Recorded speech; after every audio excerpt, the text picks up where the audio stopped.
Hi friends, ఎలా ఉన్నారు? ఈ వీడియోలో మా పాప కెమెరా ముందు కెమెరా వెనకాల ఎలా ఉంటుందో ఈ వీడియోలో అయితే చూడండి. రేపు స్కూల్కి పోవా?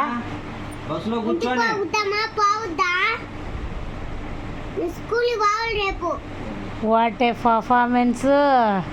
స్కూల్కి పోవాలి. ఇప్పుడు దాకేమన్నావా? స్కూల్కి పోతానా? నేను రెస్ట్ తీసుకోవద్దా, అండర్లో పోవద్దా? స్కూల్కి వెళ్ళాలి, నేను స్కూల్కి వెళ్ళాలి, పర్ఫార్మెన్స్ స్కూల్కి వెళ్ళాలి అంతే. ఒకే మాట చెప్పింది, ఒకే మాట. సరే ఆపేసిన. ప్లీజ్